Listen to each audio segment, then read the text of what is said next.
Hi, everybody. Welcome back to yet another episode of the Let's Toast to Life podcast with your favorite people here. Whoop, whoop, whoop.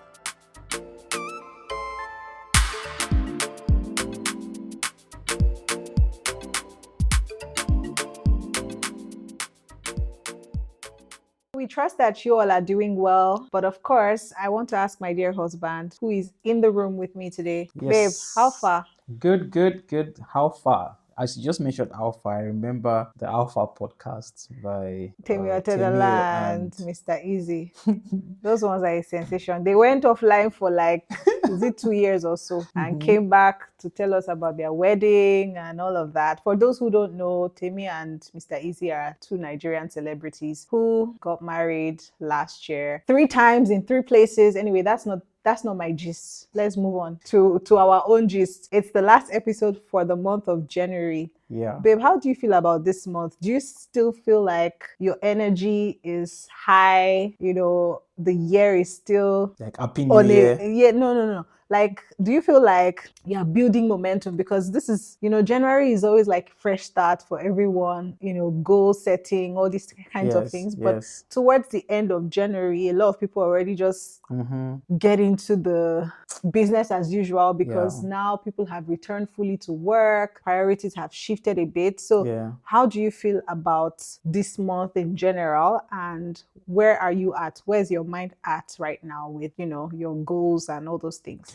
Yes, I mean, to be honest, we had an episode where we talked about why setting New Year resolution isn't always the best strategy because the idea of New Year resolution is like you're going on a sprint and you want to like start bam bam with so much fire. But I know that it's not always like that. So I didn't have one big expectation that January is going to transform my life or transform. No, I know January is the month to test my systems, test the structures I have built, and see how I can, with discipline, consistently work on the things that I want to do this year. And so far, I would say I'm happy with my progress, and I have 11 more months Yeah, so to do all that I want to do. So there are more days ahead of me than the days that are gone. And yeah, consistency is the key, and that's what we talked about 3 weeks ago, thereabouts. And that's where my head is at right now. it's funny you said that there are more days ahead than behind. When you started talking about it, I was even thinking that what you were referring to is that more time is going,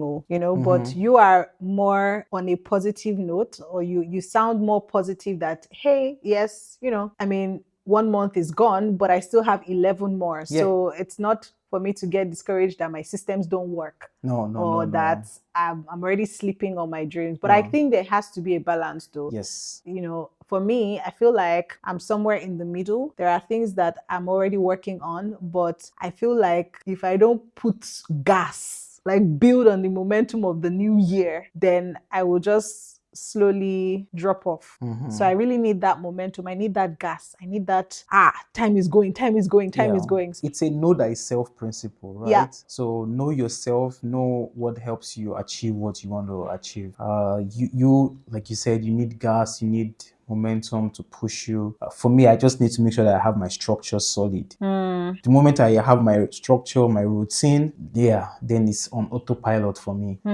So then I'm not functioning based on passion or whatever, but it's just like I know I have to do this day, this time, and as much as I can, I'm consistent. I'll be able to look back and see what I've been able to achieve this year. Okay, good to know. As you guys know, we love to spend time watching some content on YouTube. And one of the channels that we watch frequently is called Cruise. Specifically, there was this video that both of us watched, and there was this guy who is now drug abuse free. He was addicted to drug for 15 years or something like that. And basically, the concept of the episode was that different people gathered in the room to ask him questions about how he got into drugs, the consequences, how his parents felt, blah, blah, blah, all sorts of questions, Sha. Anyway, where I'm going to with this is that one question was very intriguing from the audience, which was, how did this drug abuse thing start? And the guy talked about how he had low self-esteem as a child. Now, why is that? When he was growing up, he was very shy, and his dad would be comparing him to other children and telling him that, can't you see that this person's child is confident? Can't you see that this person's child is doing this? Can't you see that this person's child is doing, can't you do this? Why can't you be like this? Why can't you be like this? And so he really internalized all the feedback that he was getting from his dad, unfortunately, as a child, and he developed low self-esteem. He was very not confident, you know. And at some point, he met a friend of his, in quote, friend, yeah. And this guy told him that that he wants to introduce him to something, or that it is, when he takes it, I think at 10 years old, he was 10. Yes. And a friend of his introduced him to smoking cigarettes, right? Yeah. And he really felt good after taking the cigarette and became more confident. Yeah. So he connected the cigarette with confidence. And for a child like him, who was struggling to get validation from his parents, not parents particularly, but his dad, he now went into more drugs, because of course cigarettes were not enough. He then moved forward, and then I think the only drug he said he did not do was cocaine. Yeah. He did every other thing. So basically, that brings me to this point of comparison and how dangerous or not dangerous it can be, depending on perspective. Yeah. So I would like us to talk about that today. At what age do you think that we start learning to compare ourselves with other people? At what age? Or do you even have any childhood memory that when you remember it, you were like, it's true, I really wanted to be like this person, or this person had this person used to bring this to school, I liked that, My earliest memory now would be when I was in primary school. Mm-hmm. And I think it would be like when I go to school and I see maybe a bag that my friend in school brought, right? And I'm like, oh, this bag is big and it's bigger than mine. But you must also understand that in school, you are taught comparison, because that's part of English. There's big, bigger, biggest. So that is already part of your curriculum, right? So you're taught comparison. So oh, my bag is small, his bag is big, right? So why is his bag big? Or we're taught about things that are beautiful, right? So I can see that mine is beautiful, but his is or hers is more beautiful. So apart from the fact that we are taught comparison also in school, it's also like a natural human tendency that we have. Somehow our brain is kind of wired that way, that we just compare. So if someone brings two fruits to you as a child, you look at both, okay, this is mango and this is orange. Then you're like comparing which one would I, okay, so I think mango is sweeter than orange. So your brain, nobody needs to teach you that. Your brain just naturally understands that somehow comparison is part of life. So to answer your question, I really cannot remember exactly when I started comparing, right? Like comparison in a general sense. But I think comparing myself with other people would be when I was in primary school, for sure. When I had like my dad or my mom come to pick me in school, and then I saw my other friend, his dad came with a bigger car than my dad, then I'm like, okay, there's something happening here. Or I remember this so well. We had a family friend, we were living in the same estate, and somehow I think my dad went to visit this family, and I was taken along, and I got into the house. And for the first time in my life, I saw a flat screen TV that was big. I was probably in primary school then, and this is like way back. But these people, they were so rich, and they already had a flat screen back then, while we had the television that had the square box one. Oops. When I entered the house, I was like, wow, is this a TV? Then I could easily compare that. Oh, it seems this person is richer than my dad for sure. So I think I had all this growing up. That's very interesting, though. I like the way that you said it's something that our brain is wired to do. But now what I wonder is what the consequences have been over time and if this is even avoidable, right? For me too, I remember growing up as a child how I used to compare myself, or maybe we go somewhere and I see a friend of mine looks good. She has this very nice packing gel hair that was trending back then. And I'm telling my mom, I want to look like this Yes. girl. And then my mom is like, but you're not her, you know? Mm-hmm. So Mm-hmm. she's bringing me back to that reality that you cannot have everything that you want because someone else already has that, Yes. right? But on the other hand, you will see some parents making comparisons among their children. Yeah. They're like, maybe they have 3 kids and one of them is shy, the other is very bold, the third one is just kind of like in between. Because of how the brain is wired, the parents are making comparisons. But Yeah. what is dangerous is letting the children know that they are making comparisons and wanting one child to be like another. Yes. And Yes. that's what we saw in the video and the consequence that it had. But anyway, do you think that a particular gender is more prone to the negative effect of comparison? Like as a guy now, do you feel like when you make comparisons, it's just something that you do subconsciously and you let it go? Or are there times when you feel like that comparison drives you into a decision, probably negative in this case? It's not a very easy question to answer, because I can't like say with a blanket statement that ladies are more susceptible, or girls or ladies are more susceptible to comparison than men, especially like the negative parts. I'm sure there could be some research and some findings about this that is based on statistics and data. However, I think when we discuss comparison and the negative or positive sides to it, it's rooted in the individual peculiarity, especially how you were raised. And so this is not really gender specific, but it's really about your upbringing. And I'm going to connect this back to the story of the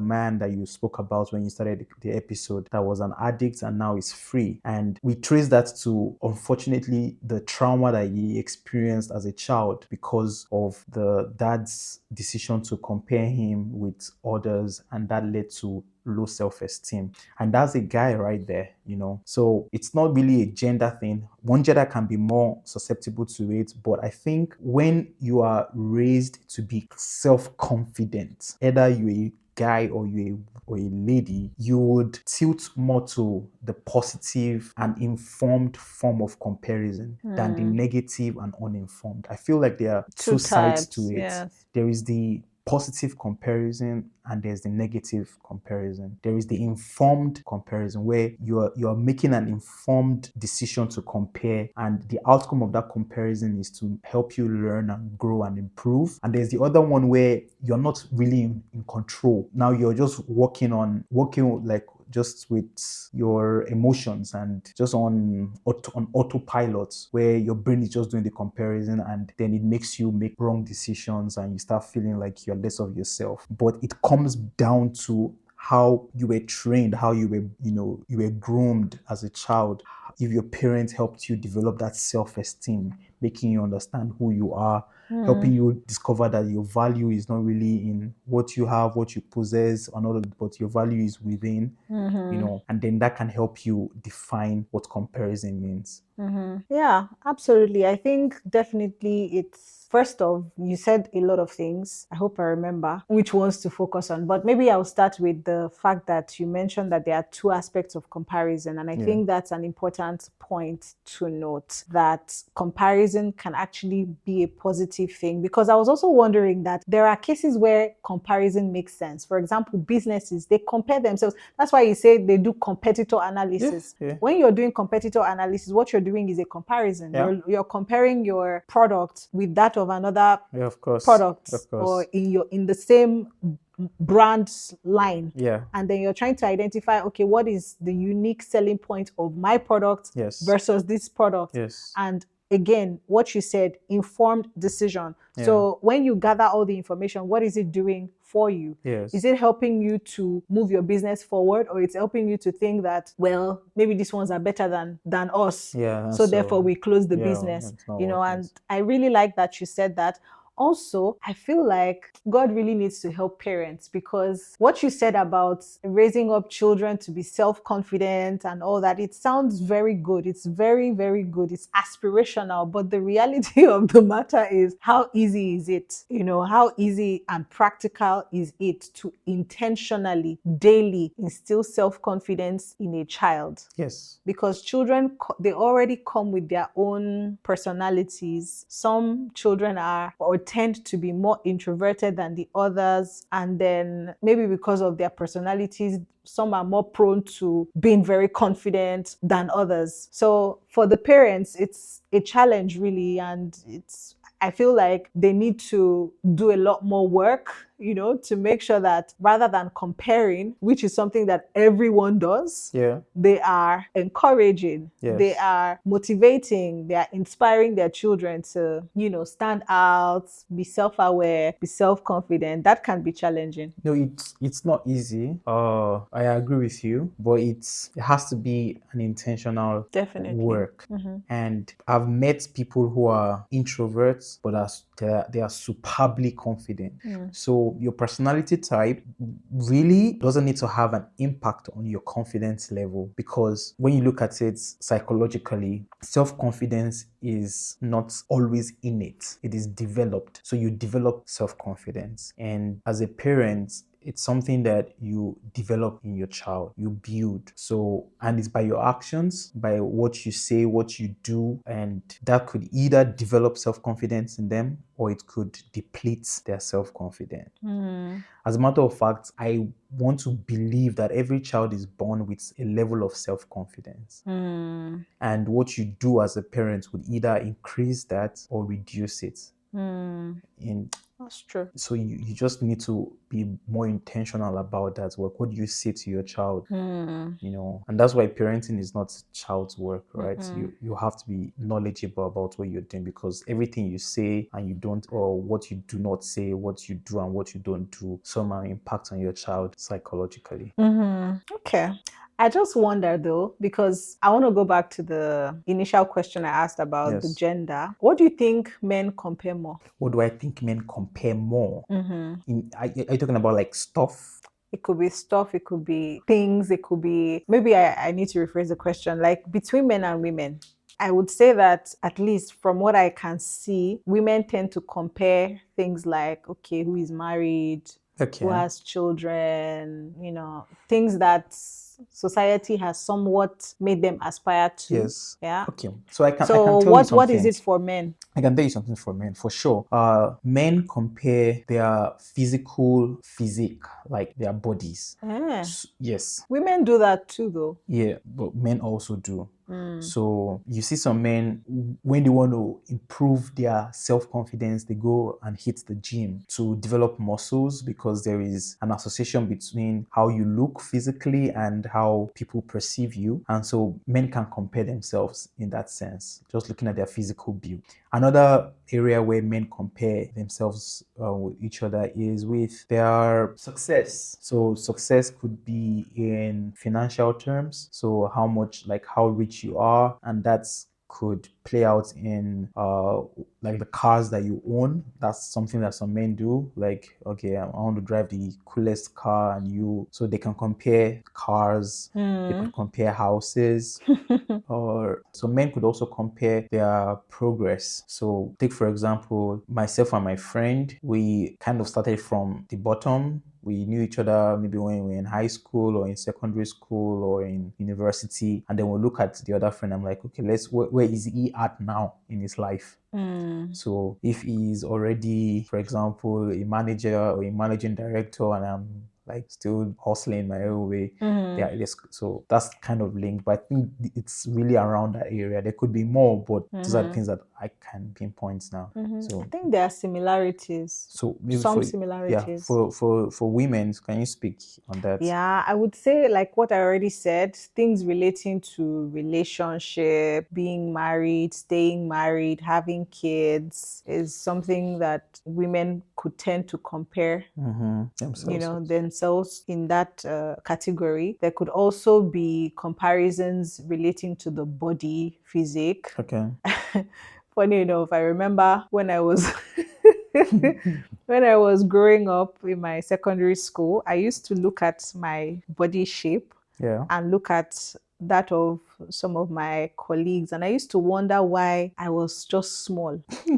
I like I was not curvy. I was just You were you. I was me. And I'm like, but we're the same age. This person has, she has the front, she has the curves, she has the, what people would say, oh, this person is voluminous, this person is growing as they ought to.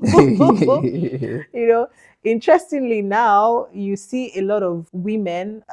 I don't want to say unfortunately, because I mean, people do these things for different reasons. But anyway, you see a lot of women doing this thing called BBL. Yeah. So they go get surgeries to reduce Enhance their their body. waist, increase their hip size. They take fat from their belly, put it somewhere else. They increase their breast size and all that. So I mean, again, it all comes. I don't know why they do it. That's not the topic of discussion, but I'm just saying that it's part of what people I compare. can tell you why that is done.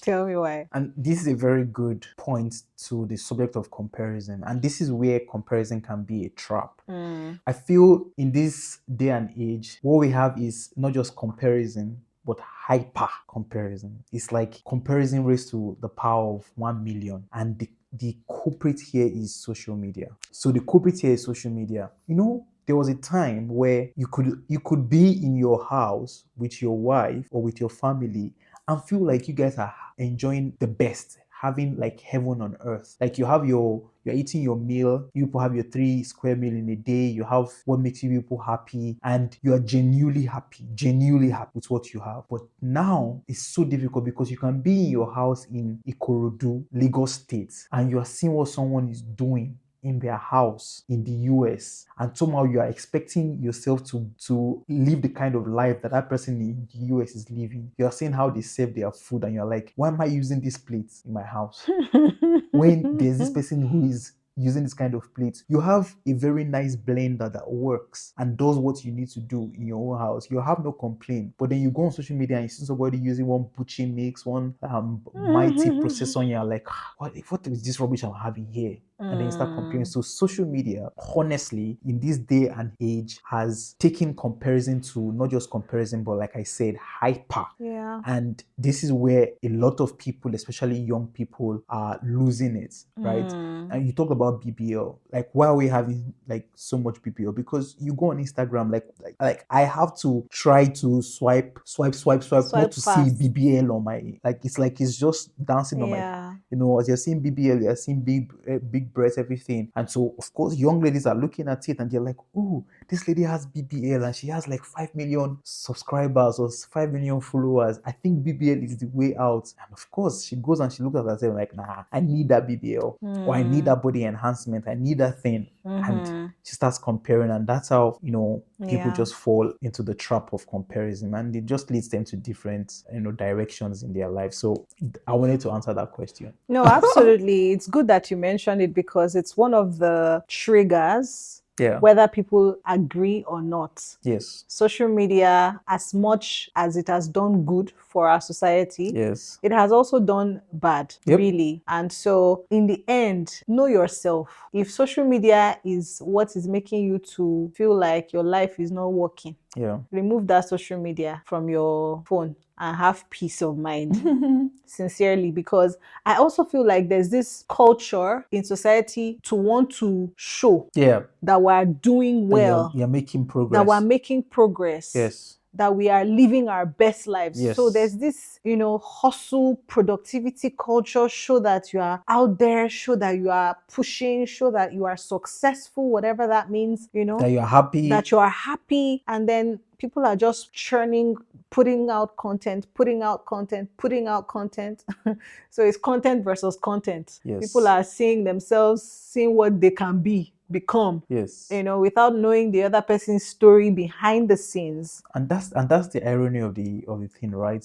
There's someone that we both know. We look at the person's progress online, and it looked as though this person is like so smart, making the best decision, making so much progress in this area, in that area. And you will look back and be like, man, this person must know what they are doing. And then we have a conversation with the person, and the person is like, no, it's not like I made all these decisions because I was strategic, but it was really just time and chance that happened to me. Honestly. And there we are, like in our own house, thinking, oh my God, I need the blueprints. I need blueprint. I need strategy. What strategy do I need to implement? Because we're looking at someone on social media making, at least for us, we're seeing progress. We're seeing like this person doing so much so well. And we're like, what does this person know that we don't know?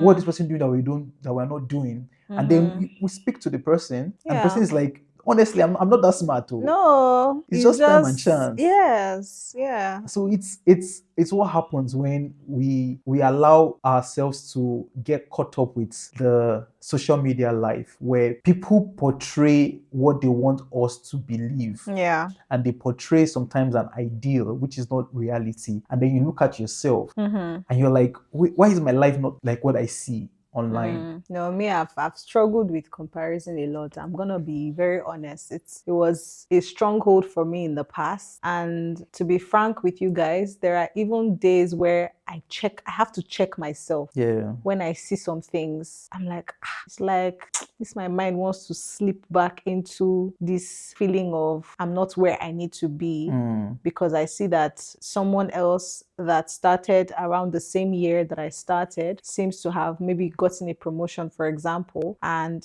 I just feel like my life is stuck. Yeah. I'm not moving forward. Yeah. But that's a very unfair thing to myself. Yes. Because when I look at where I have come from, I have made progress, but I don't see that progress because I'm looking elsewhere. Yes.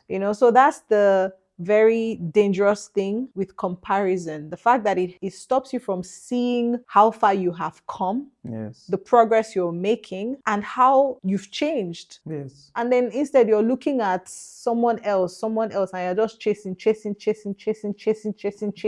but without an intrinsic motivation, something that is coming from inside, that is not external, Yes. So okay. It's really a never-ending pursuit. Yeah. No, it's like just going on that rat race, and you really never get to the point where you feel like, okay. I want us to kind of identify the kind of like a checklist. So how can someone know that they struggle with comparison? First is when you are not grounded in who you are, in your identity. So I mean, if I needed a checklist to say, okay, I do this or I don't do this, therefore it means I struggle with comparison. So Yes. make it as simple as yeah. simple. So if the definition I have about myself or of myself is determined by external changing factors, then I am susceptible to comparison. Or I struggle with I struggle.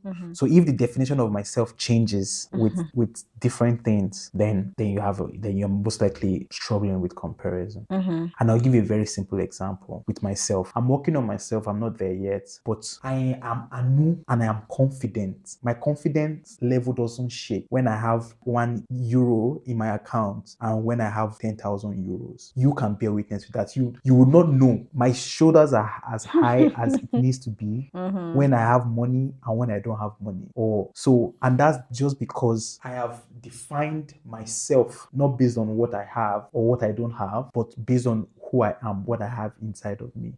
So that's the reason why I was speaking about identity. In one sentence, as a checklist, it would be, if the definition of yourself, your self-definition changes with external factors, then you are most likely struggling with comparison. Yeah, I like that point. Maybe I'll just add, I already said some of those things somehow in passing, that, for example, if you always feel like you are not where you ought to be, that is an indication, because it means you are comparing to something, to someone, and that makes you feel like you are not making progress. Also, maybe if you are the kind of person that struggle to celebrate other people, absolutely, when they move further along, you cannot celebrate them without feeling sad for yourself, then it means you have a problem, right? Like when you hear that someone has been successful, your mood just changes. You become really sad, you become depressed, you feel like life has dealt terribly with you. I feel like that's an indication that you are struggling with comparison. Maybe one more. I can share one more. Okay. Another way you can check if you're struggling with comparison is when you are not clear about your purpose and your goal. What are you trying to achieve? So if my goal is to be a sprint athlete, for example, I don't care if I see someone who is running for 5 hours and I see his video on internet. I can see him running for 5 hours non-stop. I'm happy for him. It doesn't do anything to me because I know that that's not my direction. So like, you must know your direction. You must know your lane. Know your lane, follow your lane. When you do not know your lane and you don't know your path, there is no way, you cannot avoid it. You would suffer because everybody's lane will seem like your lane. Everybody's progress will seem like your progress. Everybody's testimony will be like, that could be me. That could have been me. But because now I know my lane, I know what I'm trying to achieve, I know where I'm going. If I see someone doing another thing that is successful and is not in my lane, it does not bother me. But if it's in your lane. But if it's in my lane, then it's inspiration. Then it's inspiration. It's an opportunity for me to like learn, what is this person doing that I'm not doing? Like how can that person automatically like becomes like a mentor to me. I don't have to even reach out to the person. I can just go and research on the person and see. I was like, okay, what does this person do? What, and so when I'm on my lane, I am inspired because I am on the I know where I'm going to. It's when I'm confused, I don't know what I'm doing, then it's like it becomes a negative comparison that makes me depressed. No, but what you said is very important. Like, that's part of staying in your lane. And if you happen to stumble on someone who is also in your lane, instead of internalizing it and feeling like you are behind, use it as an inspiration. The Yes. actions to take there should even be like reaching out to the person if possible to find out, how did you even get into this? I'm trying to also, and if that person also understands the principle of everyone has their value. Yes. So you can be in the same industry, but you can never be the same person with another. Like, you are so different. Your value is very different from another person. Even the way that you talk, the way that you walk is so different from that person. And that can even be your advantage. So that person will be able to share whatever it is that helps them, and then you can also use that for yourself. Maybe just one more thing before we come to an end. Do you think that it's possible to be free from comparison, or is this a lifelong journey? I think it's possible. From the negative one, yeah? Yes. Okay. And my solution is actually very easy. And because this is how I live, and I'm speaking from experience, and I can say this. Preacho. No, but to be honest, like be thankful. Gratitude. That for me is the key to just killing any form of negative comparison. Be grateful. Honestly, that's Be grateful. Like, if you are genuinely a grateful person, honestly, you would not struggle with comparison, because gratitude would give you a different perspective to everything. Most people who struggle with negative comparison is because they're not grateful, really. Because if you think about I was ungrateful. Hey, God, I beg. No, but if you really think about it, you will discover that it's lack of gratitude. Because come on, it's true. If you look at it, where you are, you're thinking you've not gotten to where you want to go to. But are you very serious? Are you honest that you don't have anything to be thankful for right now? It's perspective. It's perspective, and gratitude is the greatest. You have to be thankful. You have to be thankful. And when you're a thankful person, honestly, you'll be thankful for your own journey. You'll be thankful for other people's journey. You're just a grateful person. So there's really nothing for you to, like, even when you compare yourself with other people, your conclusion is that, God, I thank you that at least I'm where I am and where I'm going to. I'm grateful. I'm not there yet, but I'm thankful. And maybe that gratitude can help you also look back and think about other people that also wish to be where you are, and they are way behind you. Like, for example, you are thinking by now you should be a millionaire, and right now maybe you are like a thousandaire. But hey, you're a thousandaire in euros or dollars. There's a colleague of yours that people went through the same school, everything. Person is struggling in one part of the world and cannot even boast of 1,000. So what makes you think you are better? What makes you think that just gratitude? It's true. It's true. I wouldn't even encourage comparing to people that are worse to feel like you should be grateful, but just rather comparing your present to your own past and ending it there. What I tell people when people are struggling with comparison, like I always tell them just to bring a reality check to them that, hey, you're comparing yourself to someone that is ahead. Look back. The reason why I'm saying you should look back is so that you also have a holistic view. Your journey is not only ahead, you've come from somewhere. And when you're coming from somewhere, there are people that you left behind. So yeah, that is what gratitude means. Okay, that's a very nice way to end this episode. So, baby, tell me one thing you're grateful for.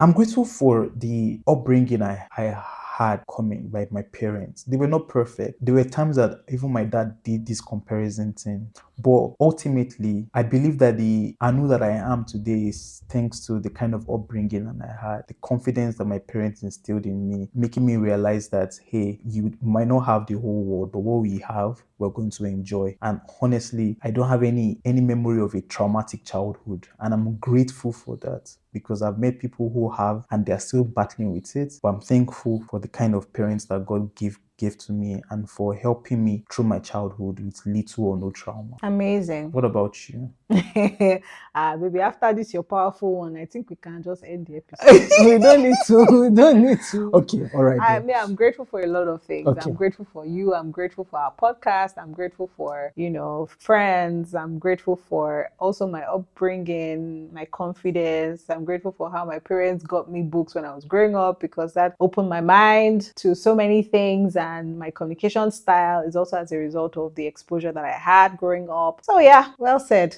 Awesome. All right, peeps. That's it for today. Thank you for listening. If this episode blessed you, it's unfair if you only listen to this and you do not share it with your friends.